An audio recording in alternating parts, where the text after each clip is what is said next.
Okay, so this is Todd Atkins, and I'm here with Cruz Gomez. And Cruz, I appreciate you taking the time to do this. And for people that may not be familiar with you, I have a lot of hardcores here. You probably know who you are, but for maybe new fans that are watching this, if you could introduce yourself a little bit.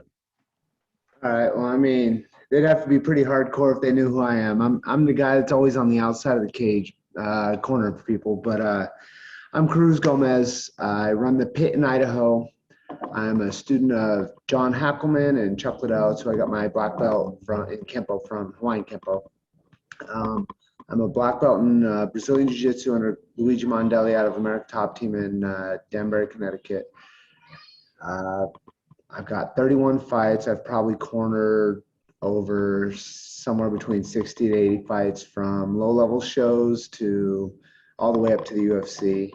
And I've been training for 23 years in jiu-jitsu, starting off in no-gi, and then into Hawaiian Kempo, and then wrestling mixed in with all that. And then I started my belt progress on the jiu-jitsu, I think 2012 or so. But I've been doing everything for approximately about 23 years under John Hackleman and Chuck. So John was your first coach? No, actually, Chuck was. Chuck had his own gym, and I joined it in 1998. And I think when he started getting the MMA fights, he got back together with John, and he brought the whole fight team that he had over to John, and we just started training with John from then on out. And, what was that like starting out with like the original PIT guys? Could you kind of describe what the atmosphere was like at that gym? Well, in all honesty, it wasn't the original. I was like the second phase, the next rendition of what John was going to accomplish. But it was pretty rough. I mean, we were all there to fight. We were all there to train hard, beat each other up, and just become tough individuals. I was a small guy for a long time, and I just got beat up all the time, which is fine with me. I didn't care. I like to call myself the second version of Rick Metzler, Cool Rick Metzler. He was the phase before me. He was the little guy, and then I became the little guy, and we got tougher because of it. But it was good. I mean, yeah, nobody was really all that famous yet when I first started. I mean, Chuck he had fought kickboxing a lot. John was famous in the kickboxing aspect of it, but nothing had really truly blown up yet if you weren't in the UFC yet.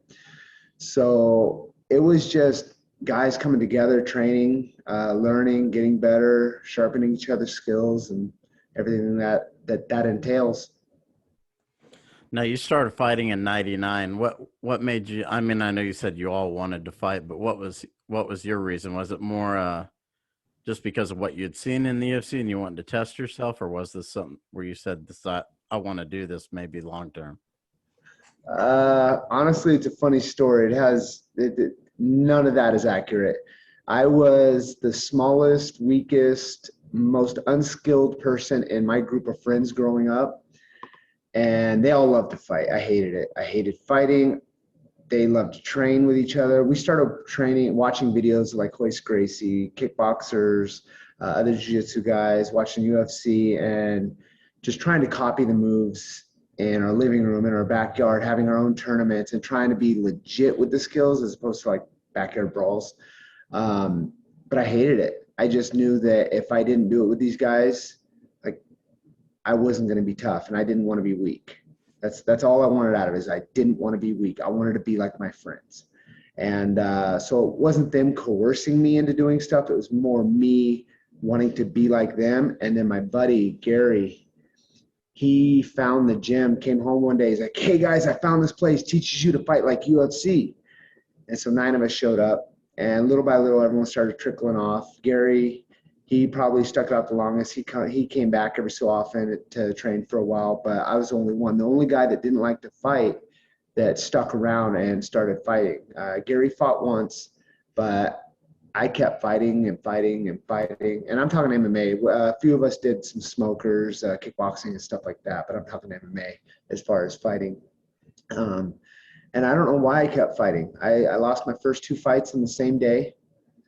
Told myself this isn't for me. I'm not good enough. I'm not strong enough. I'm not big enough, whatever. And I was like, I'm never going to do this again. And then I got a shot. I was 140 pounds at the time. And Scott Adams told me, he's like, hey, I gotta fight for you if you want it. I'm like, I don't know, man. I'm not very good. He's like, you're fine. Just if you want to do it. But just understand you're good enough. I'm like, all right, I'll do it. It was another 4-man tournament, but it was a 165-pound tournament. And I was fighting some monsters, apparently. Found out later after the fact. But I gave up like 20 pounds. I was last-minute replacement. It was like a week notice. And I went, beat the first guy, lost to the second guy. And I was like, you know what? Maybe I can. I lost, but this guy's 20 pounds heavier than me. And I beat the first guy. So maybe I can do this. And then after that, it was just kind of, well, I guess I'll do another one. Well, I guess I'll do another one. Then at one point in time, I realized that year I fought 9 times. And then I was just a fighter. I took some time off, came back, fought some more. And that's just what my life was. You were in the jiu-jitsu program, you fought. That's what you do. Now, you were saying you're kind of hesitant to do the next set of fights when Scott Adams approached you. Did you ask John or Chuck what you should do, or was it more on you to decide that? It was more on me. At that point in time, we weren't back with John. We didn't get back with John until 2001. And I had most of my fights before that time. So a lot of it, Chuck was more of a mentor coach. He taught me some kickboxing. He worked on the MMA with us, but my main coach at the time was Scott Adams. He was my jiu-jitsu coach. And so it was more along the lines of he was the promoter aspect of it. His mind was in that realm of things. So he was the one always looking for fights, because Chuck obviously was working on his career. So he helped us, he coached us, he trained us. Scott managed here's a fight. You guys want to fight? You want to fight? So on and so forth. Now, being in that California area, that was like a real important area for the sport, along with Hawaii, especially when the UFC maybe wasn't popular, some of those darker years. The dark age. What did you, what do you attribute that to? What part? What do you mean?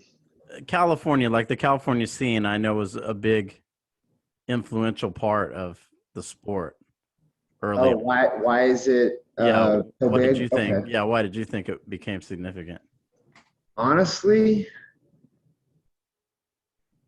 it was just people wanting to be tough. And I think the fact that California was one of the more looked at states, because you got places like Hollywood, you got like very famous places, you got San Francisco, you got Hollywood, you got San Diego. These are like big top places that people always kept an eye on. And the fact that we had tough guys there didn't hurt it at all, you know what I mean? And it just made it so that the fact that more eyes that were on these places made California more of a mecca, because more people, there may have been, I mean, you had places like Militich's camp and stuff like that, but they didn't get quite the look because the eyes were already on California. You know what I mean? So there were tough places other places. It was easier to be seen in California, so it exploded there. The more you saw it, the more people that came. The more people that came, the more people you saw it. And it just turned into a mecca of where people wanted to be to train, where they wanted to be to fight. And then we have a couple fighters that are just epic monsters in the realm of MMA coming out of there, and that just pushes it more. Because, I mean, you got guys like Tito Ortiz, Chuck Liddell. Obviously, I'm biased toward Chuck, he being my coach, being my friend. I mean, he's obviously one of the most famous fighters in the world, but you got to give clout to someone like Tito Ortiz, who kept the UFC alive in those dark days when Chuck hadn't started fighting him yet or pushing for that yet. You know what I mean? So you just have so many different epic people coming out of California, because there's so many good people coming to California, because there's so much heat on that place. You know what I mean?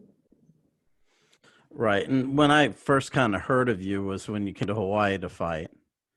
Okay. What were the circumstances around that? Which one was it again? Was it the IFC or the other one?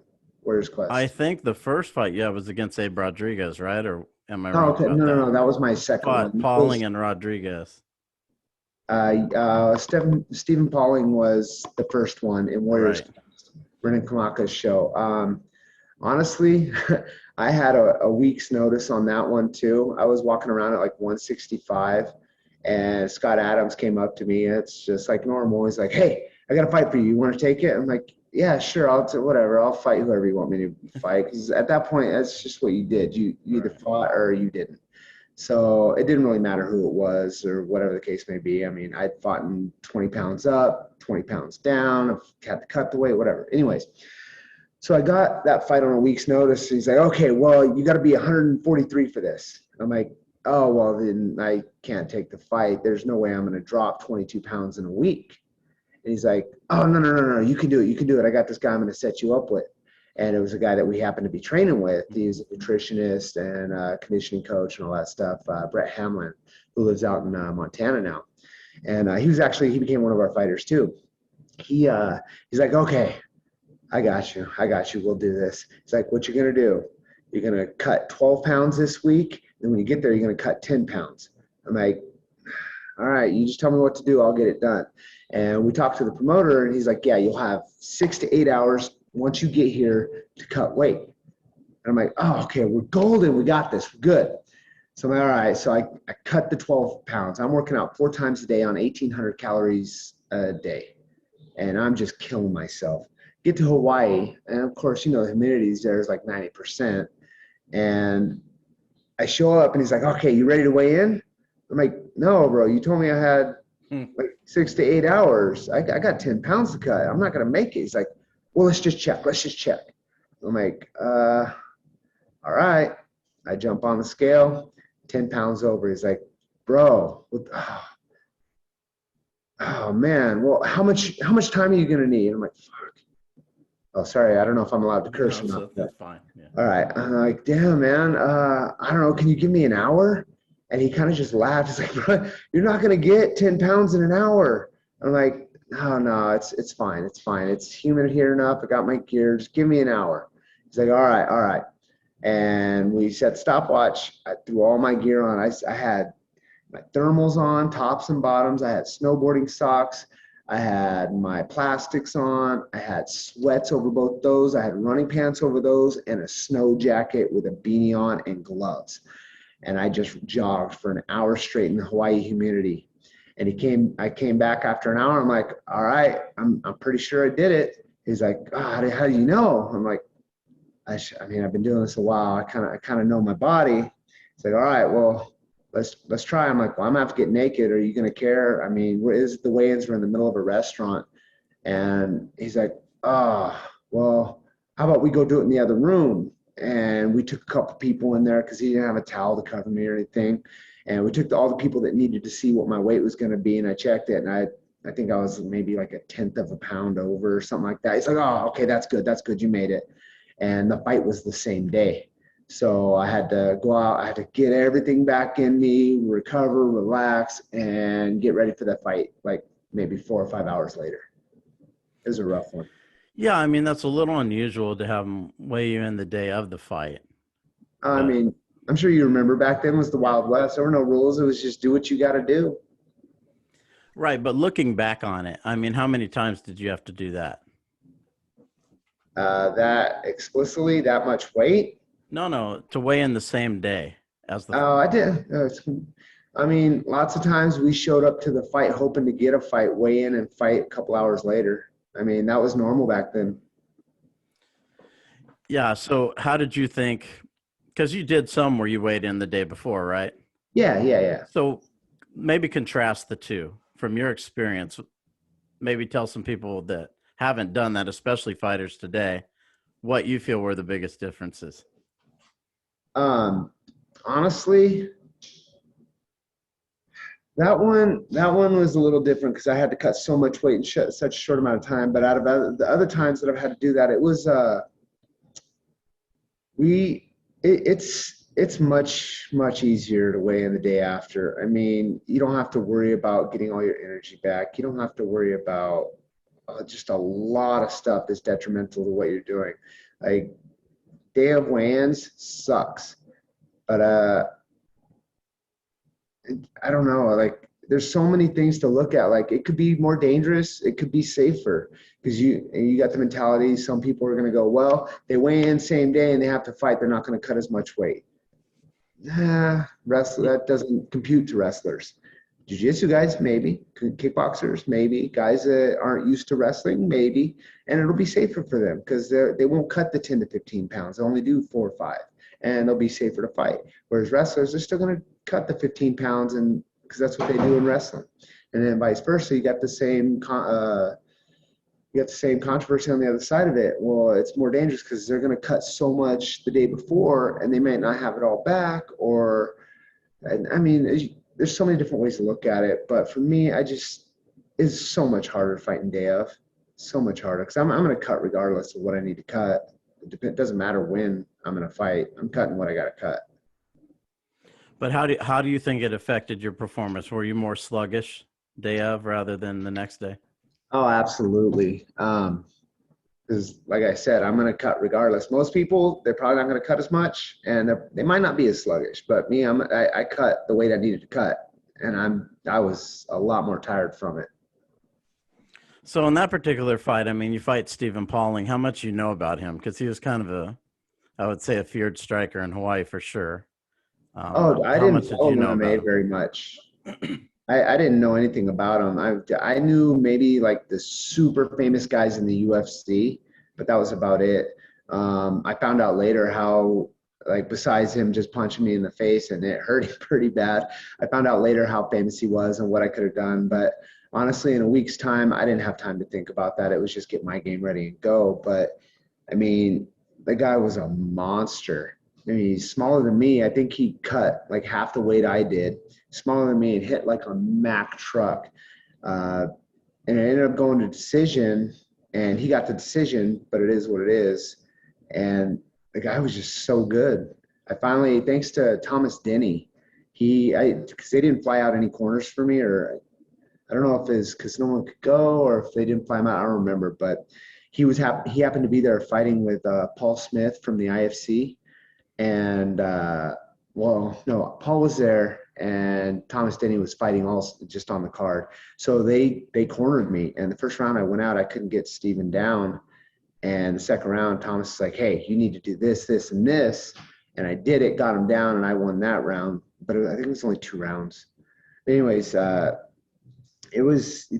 guy was a monster. He was good. He hit hard. But, I mean, a lot of the guys I fought hit hard. So, but it was fun. Yeah, and Paul Smith, he was kind of a pretty common fixture in MMA back then. What is he doing now? Do you know? Oh man, we're friends on Facebook, and I watch his feed and I check it and I go by. I like stuff. It just looks like he's living a good life. I think he's a grandpa now. I mean, that guy was always good to me. Like promoters, sometimes they get a bad rap, sometimes they don't. Everyone always talks about the shady promoter, but I've never had to deal with one. If they were shady, they were never shady towards me. And as far as Paul's promoting went, like Kim, Scott Adams, who was another one? Oh, who did the Cobra? Mark Hall.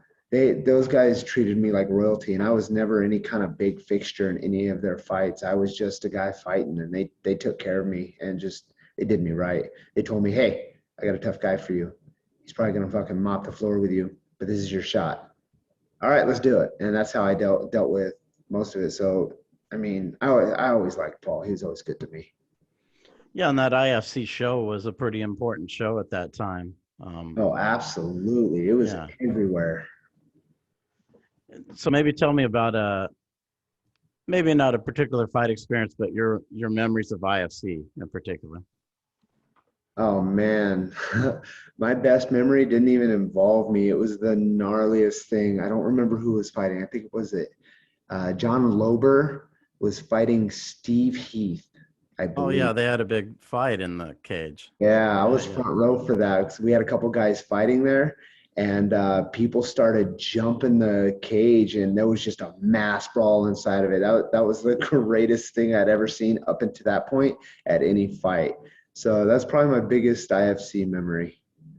Yeah, I think Steve had ripped a heel hook or something, if I remember correctly, or So I don't even remember. Yeah, I I think don't that's know what what you're it talking about. was. And, Lober took exception to it, and that's kind of when all of it went haywire. Uh, yeah, that was pretty good. That was pretty funny. I just sat back and watched. Right. And you had a lot of those fights at the casinos, in California. Was that the one? Was IFC maybe the biggest of those? Oh, at the time, yeah, absolutely. Now looking back in hindsight, you got to obviously go with WEC mainly because of where it went. The three that I fought in were the first three, so WEC was still a no-name event. Um, but yeah, definitely at the time, IFC was the pinnacle. That was the stepping stone to the UFC pretty much. And it was international and it was everywhere if you look for any kind of MMA. Now, let's talk a little bit about the wrestling because we didn't talk about that before. So you wrestled before you started getting into MMA? No, actually, I started jiu-jitsu, and then we come from college wrestling town, San Luis Obispo, California, Cal Poly, big D1 wrestling program. So at any given point in time, half of our training partners were wrestlers at a D1 level, and because of that, like I don't know any wrestling how to count wrestling points or I wouldn't be able to pin somebody unless they didn't know what they were doing. But takedown and takedown defense, I mean, I'm going against all these D1 wrestlers. I mean, I can name so many notable names and so many that people don't know just because they never got the fame from it. But I work with guys like with takedown and takedown defense. I work with guys like Tim Kennedy, Jake Shields, Chad Mendez, Chuck Liddell, Jason Pratt, and the list goes on. Like so many insanely good wrestlers that have come through our gym and have either been training partners or people that have just popped in to do some training with us or whatever the case may be. Maybe name one guy that didn't make it that you thought would. I can't really name one. Of There's wrestlers, there's always some guy in the room oh who wrestlers, everyone wrestlers. thought was going to just clobber everybody, but for whatever reason, it didn't happen.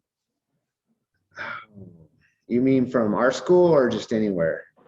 No, from your school, the guys you trained with, I'm sure there was a guy in the room that you Yeah, thought, man, this guy, there if he gets was. in there, it's going to be, There and then for was. whatever reason, it never happened. Jeremiah Miller was a phenom. I mean, it was him or another guy, Jason Pratt. These guys were just insane phenoms. They were crazy good. Um, they were D1 wrestlers. They were insanely good strikers. They pretty much. You think of guys like Dave Terrell. I mean, yeah, he fought. He did good. But he never really made that name, that household name. That's what these guys were. They fought a couple times. They did really good, and they weren't ever going to lose, but they just didn't have it in them. I mean, you know what? The one guy, if he had a chance to start training, he was always too injured. It probably would have been Eric Swartz. The story goes, and I could be wrong, and I don't know, but he was one of the best in the room when Chuck was coming up, getting his black belt. He got his black belt with Chuck, and Eric was one of the best in the room right along with Chuck. And same goes with the wrestling because he came from Cal Poly. He was a D1 wrestler, and I heard so many good stories about like he won't talk about it. He's one of my best friends, but he won't really talk about it about how good he was. But honestly, he's the name I'd have to throw out there if he wasn't so injured and he had the drive because he didn't really want to fight. He fought a couple times but didn't want to fight. He ended up fighting and beating Glover Teixeira. That's when Glover decided to join us back in I think WEC2. So when you started training with John, how long was it before he brought you out to Hawaii himself? Oh man, with John, it's never been weird with us. It's just been a different dynamic. So I never really came out to Hawaii with him. I was still kind of Chuck's guy and Chuck's gym. I still trained with the fight team and he coached me and did everything that he did with everyone else, but he didn't hold me to the same standard because I think I was kind of a little standoffish and that was my fault. Um, I listened to him, of course, because I mean, the guy's a genius when it comes to kickboxing. He taught me actually, I learned how to kickbox from someone. And then when I got together with John, and I'm not talking about Chuck, he had another coach at the gym, but when I went with John, I had to relearn how to kickbox the right way.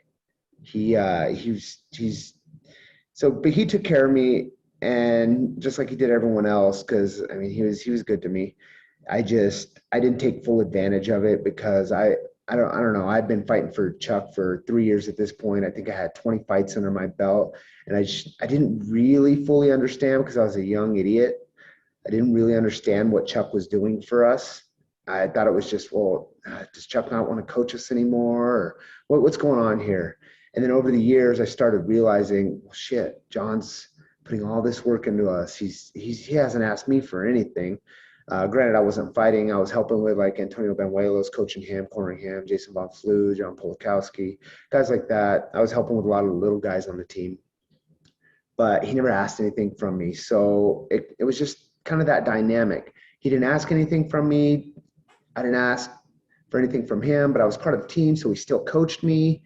And then when I got the stick out of my butt, I fucking started realizing what was going on. And I talked to him like, dude, I want to be part of the progression. I want to get my black belt under you. I really respect what you're doing. And told him basically, I'm an idiot for being who I was for the past, what, I think it was like 7 or 8 years at that point in time. And he just took me under wing, and he's like, yeah, okay, we got you. And then that's when everything started happening. I didn't go out to Hawaii for my first black belt for my test. I went out for my third just because I couldn't afford it. I was one of those guys that I made just enough to live and train and fight. So I didn't have any money, but so he's like, it's cool. We'll do it at my gym. Promote you there, and we'll get you situated. And he took care of me, and here I am now I'm doing successful with a gym under John, and I got my 4th degree black belt, and now I go out to Hawaii every year with him. And I mean, the guy's amazing to me. I can't say anything else. Yeah, and he takes you to Palolo Gym because I know I saw a picture of you there. Yeah, And yeah. I've been in that gym many times. Oh man. What did you think of that place? Oh, it's exactly what you would think of when you. It reminds me of like watching Rocky, watching him get all glitz and glam, and Clubber Lang decides to beat him, destroys him, and he turns it down. He takes it back to brass tacks and goes, I got to get rid of the cameras. I got to get rid of the fancy stuff. I got to get rid of the nice stuff. Let's take it back to where the real shit's done. And that's what it feels to me. You can tell that there's an energy going through that place that real shit happens there. And it's very humbling, and the place is amazing. It's a small little box, and it just feels amazing being there. And did you do much boxing there, or did he take you there to visit or spar with because I know he says he likes to bring his guys there to spar with some of the boxers. I haven't got to spar with any of the boxers there. I've only gone there and had to either help with the black belt test or go through black belt tests where I got guys basically, there's a ring full of 20 guys or something like that, just punching and hurting each other for the black belt test. And it's usually, if you're being tested on, it's a couple guys at a time. They'll go one guy, switch out another guy, and then they'll just keep switching on you, or you're the guy on the outside switching on someone else constantly. Now, what was it like being there during this Chuck Tito kind of rise of, all the craziness that went on when they actually started fighting each other? Honestly, you get caught up in it. I mean, Tito before that came and did a seminar at our gym, and it was cool. And I was like, oh yeah, Tito Ortiz, cool, yeah. And then it started changing, and then it was always, well, fuck, Tito's not going to fight Chuck. Tito's not going to fight Chuck, and that's all you hear, that's all you see. And absolutely, he's my mentor, my friend. I mean, I was driving him around for a while back in the beginning. Like he needed to go somewhere, he'd have me drive him. Or if he wanted to go train somewhere, he'd be like, hey, Cruz, you want to go train with me? I'm going out to Las Vegas to go train with the boxers. I'm going to go train with John Lewis out in Las Vegas. I'm going to go to break. So like I was always with him for a couple years. And so obviously I'm going to be biased. I'm going to be insanely biased because that's my boy. I want him to have that championship. I want him to have that shot. So in my mind, I'm thinking, fuck, why is Tito not fighting him? Why is that? Why? Well, we know why Tito's not fighting him. You know, I don't have the whole story. Maybe I do, maybe I don't. I don't know. I see what I see. And it was just, oh man, it seemed maddening for everybody that was around Chuck that was close to him, just plainly because we wanted our boy to have his shot. You know what I mean? But I mean, you're seeing like him go from 0 to 1,000 because Chuck's popularity just skyrocketed. Yeah. You know, so what was that like as you're around that? Were things changing, or were things in the gym pretty much the same, but there's more people grabbing at him now and things like that? Oh yeah. In the gym, nothing changed. Like honestly, still, Chuck Chuck hasn't changed. Like obviously everyone changes, but his mentality towards the people that he likes and stuff like that, it hasn't changed. And it never did in the gym either. Like when we got there, it was let's get to work.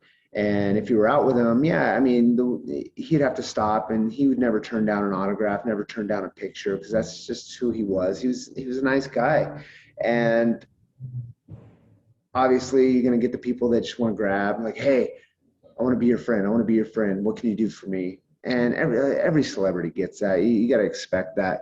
Um, but in all honesty, the only thing that changed was the fact that because he was so nice, he didn't know how to split his time up between everybody. He showed up to training and then had to do what he had to do outside of things to keep his career going in the right direction. You know what I mean? And he was just so nice that it was so many people grabbing in so many different directions that it wasn't. I'm still good friends with him and I love him, but we don't see each other as much anymore. And it's people start drifting apart because of that, and that's about it. And it's nothing bad. It's just people drift apart because of stuff like that. But as he's rising, did he have more obligations from the UFC than he did when that wasn't going on? You think? Oh Because yeah, you're of course. around his fights, obviously, as he's Yeah. building. So when he's getting more and more popular, he's probably got more PR time he has to do, more of this and that. Honestly, it Was it wasn't that almost bad. where he had no extra time besides training? No, it wasn't that bad back then. I mean, of course they had him doing stuff, but it was like week of the fight stuff. It wasn't like it is now where 3 months before the fight, 2.5 months before the fight, 2 months before the fight, you got to go here, here, here, here. It was literally just week of the fight. He had no time for anybody, which makes sense. I mean, even if he didn't have the PR stuff, if you have time before a week before a fight for anybody, you're not training hard enough. You know what I mean? So Now you relocate to Idaho. When did you do that to start this gym? about 5 years ago, I think it was 2016, the beginning of 2016. So a little over 5 years ago. What made you choose Idaho? Honestly, my ex-girlfriend, and it's not like every normal story. We had kids together, and she needed to get out of California, and we had our little back and forth for about a week, and she just told me, "You're logical. Think about it logically." I'm like, "All right." And then I realized after a couple of days, I'm like, "Fuck, she's right. All right, it's probably a good fucking idea. God damn it. All right, okay, we're doing this." And I asked the girl that I was kind of seeing at the time, I'm like, "Hey, I got to move to Idaho. As I want to be around my kids. I don't want to fight for them. I don't want to have all this crazy stuff going around. I just want to be around my kids. I want to make it easy. Will you go with me?" And my girlfriend, Sophie, she's the co-owner of the gym, helps me run it. And by helps, I mean, I help her run it. She's like, "Yeah, fuck it. Let's go." And that was it. Made life easy. And now we're all one nice little happy family. Now, how hard is it to start a gym like that? Maybe tell me about some of the goods and bads that you experienced in the beginning or lessons you learned. Well, I'd already had experience when I started managing with Chuck's gym back in like 2009 or 2010 with a couple other guys, Scott Lighty and Jason Von Flew. And Jason kind of really didn't want much to do with it, so he kind of just dropped out. And then after a couple of years, Scott Lighty's like, "Hey, I'm going to do this other thing. I don't want to do this anymore." So that's when I talked to Scott and Chuck. They own the gym together. And Chuck was just about to give me my black belt. I'm like, hey, what do you guys want to do with this gym? I want to do something with it, but you guys are the owners. How would you feel about selling it to me? And they're like, oh yeah, sure. Scott's like, yeah, just give me a paper. I'll sign it over to you. I'm like, well, I got to give you some money. He's like, no, don't worry about it. I'm like, well, legally, I got to give you at least $1. He's like, oh, okay. So I gave him $1. And then Chuck, I asked him, he goes, I already gave it to you guys. It's like, no. It's like, oh, okay. Well, just send the thing over and I'll sign it. It's like, okay, cool. And then I talked to Lighty. He still didn't want a piece of it. So I'm like, all right, screw this. Let's do it. And then I got it going good and had stuff going on over there. So when I moved here, I just basically sold it off and started over. And the fact that I had those 5-6 years of management and owning, like, that's what was hard. I made a lot of mistakes in those years. So that when I came out here and I kind of had a grasp of what was going on, and my girlfriend had a great business sense about her, being financially responsible, it made things so much easier. And we didn't go into debt or anything. We started in a 1-car garage, got a couple members. We bought a house and had a 2-car garage, opened that up, got up to about 30 members. And it was just all Facebook. We weren't putting any money into it except for buying gear and apparatuses and stuff like that. And then finally, once we had about 30 members, we could afford a spot that we saw online. We're like, oh, it's a no-brainer. So we jumped into the new spot, which we got into 3 years ago, and it started taking off. It was doing better and better. And we kind of petered off at a certain point, just plateaued. Maybe about 6 months ago when we were working to get into this new spot here. And then all of a sudden, within the month that we were supposed to be moving, we just exploded. So it hasn't really been hard because we've been waiting for the right time to move when it wouldn't financially drain us. And she's been smart with the marketing of it just on Facebook and the social media and everything that goes with that even though we were in a hole in the wall, we were still getting people showing up at our door like, hey, I want to try this place out. And it's honestly, because of her, it's been pretty easy since we've been in Idaho to start up. And the cost is a lot lower, obviously, than California. Oh, absolutely. I mean, taxes alone, like every business loses money in the beginning. So we lost money and we didn't have to pay taxes because of that. And we didn't have to pay an $800 bill just to file them. That was huge for us. We didn't have $800 that we would have been able to pay in California. That's the minimum. That's the fee to file for a business. It's insane. Like the cost of living here is insane. Well, it's starting to skyrocket. It seems close to double what it was when we first moved here because there's so many people moving here. Why is that? I'm pretty sure they're trying to get out of California. Yeah, but Idaho in particular, I mean, I knew it had there were certain people there before, but why do you think more people are moving? Is it people from all over the place or Yeah, there's just referring people to from California? everywhere. No, it's people from everywhere. I know a lot of it's California because there's such a big conservative base there, like in the inland valleys and stuff like that. They're just moving out everywhere. And I think the 2 biggest places right now are Texas and Idaho because of the conservative aspect of the areas. And they feel underrepresented in California. So they're trying to find a place where they can feel a little bit more at home, I guess. And that's my take on it. Whether I'm right or wrong, I don't know, but that's my take on it. And Idaho and Texas seem to be the 2 main spots right at this point. Yeah, Idaho used to have a pretty big like anti-government population, up there where the FBI had that shootout, if I remember. I forgot the name of the guy they got in a shootout with, but yeah, that was before the Waco incident, maybe a few months before that. And so Idaho was kind of known Ruby Ridge, right? Yeah, Ruby Ridge, that's right, absolutely. Yeah, I mean, I'm in Oklahoma. The cost of living's never changed. I don't think there's a lot of people coming here necessarily, but I'll give it some time when Idaho and Texas fill up. Yeah, maybe so. Let's talk about that Chuck Tito documentary because, like you said, you're around Chuck. They put on this good documentary. I thought it was pretty well done. What did you think of it? Did you see it? Oh, honestly, I did see it, but I watched a movie last night that I barely remember I have a horrible memory. Um, Maybe just your overall impressions of it. uh, like I seriously don't remember it. Well, what did you think of that when they fought, the first two times? Yeah, they fought Uh, twice, right? Where Chuck won both of yeah, them pretty easily.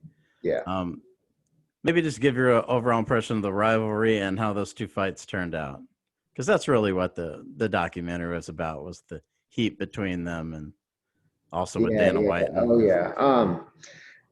Honestly, like it was like I was saying before, like it's such a buildup for like the guys that were around, like myself especially. I mean, the guy's my mentor. Of course, I want everything going for him the way he wants to go, and it just built until you get to the fight, and like it was just electrifying because I went to every single fight that I could have of Chuck's, every one that I could afford. If it was out of country, I obviously didn't go because I just couldn't afford that. But like I went to the ones over on the East Coast, every one I could make it to. I bought the nosebleed seat. Well, I tried to buy the nosebleed seats. Chuck always paid for them. That's why I always asked for the nosebleed seats because I didn't want him spending money on me and he would never let me pay for them. But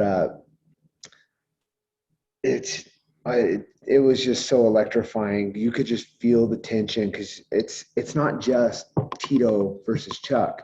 You got Tito's team who's just as biased as we are against Chuck, or they're biased against Chuck. We're biased against Tito, and so you got those two at the pinnacle of it. And you got the teams. You could just feel the. I don't even know if it was hatred. It was just fuck you, basically. That's the best way I can explain it because on our side, we're thinking Tito wouldn't fight Chuck.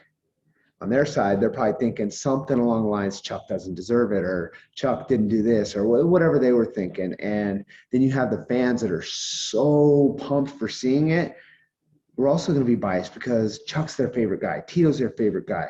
And like it made for this electricity going through the arena, and I've never seen that recreated at any show. Yeah, there's rivalries now, but those two really set it off in a way that hasn't been recreated. yeah, and Tino really had kind of a thing going with Dana White too during that time, so it was kind of, Yeah, I yeah, the think whole that kind of boxing added thing. to it.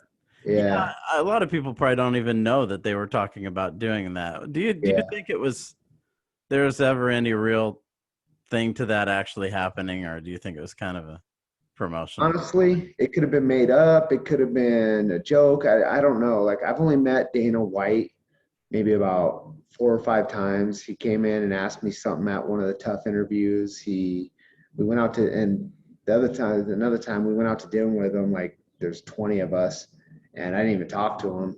And then I think I talked to him maybe like one or two other times. So I don't know him well enough to know if that was something that was real. Same with Tito. Like I talked to the guy like twice, once at a seminar and once at another time. He was a super nice guy at the time, but I don't know either of them well enough to put it past them or call it a bluff or anything like that. So I couldn't even tell you. Yeah, I'm curious what other fighters thought. You think Tito would have ran through him in that boxing match? Or, I mean, it seems so silly to me, the whole thing, because You heard all Tito's a this stuff. professional athlete at the height of his physical being. It just all seemed kind of ridiculous to me. Yeah, I mean, it was played so far to one side that you heard all the rumors. Oh, Dana White, he was a boxer-sizing instructor, and Tito's a natural athlete who's got the skills of this and that and this, and they pushed it so far to that one side that I mean, it could have been true, or I mean, they could have pushed it so far to make it seem so bad to make it everyone think it was going to be a train wreck.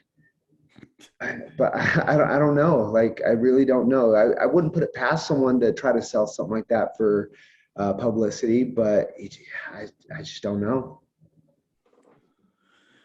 Yeah, so as we're kind of winding down this interview, I always like to let people kind of maybe leave something based on their experiences or something that they think might be important that they want to tell people watching this, or whatever the case may be. Maybe there's something you could share. Oh man, I hear so often from John, and it's one of the most important pieces of information I think anybody can have. Put your kids in martial arts, an effective one. Don't let them get their lunch money taken, because it's just, it's so simple to keep that from happening, and people are so scared of martial arts. Put your kids in martial arts, because the life you saved may not just be theirs. And I was telling this to one of our female students the other day. If we teach you how to fight and someone attacks you and you beat the living crap out of them, steal their wallet and take it to the police station, you think they're going to attack anybody your size again? Odds are they ain't. You just effectively saved the lives of many different women after you. So put your kids in martial arts that's effective. Any combat sport, wrestling, jiu-jitsu, kickboxing, Hawaiian Kempo if you're in Idaho, or Rio Grande, or wherever there's a pit. But get them in martial arts. That's the most important thing, in my opinion. And where can people follow what you're doing?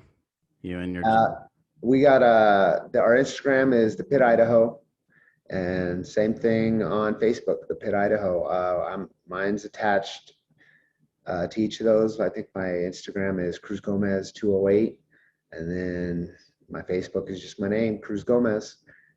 Out here 23 years, not in Idaho, but out doing martial arts for 23 years. I think I got a couple quality things to say on my pages.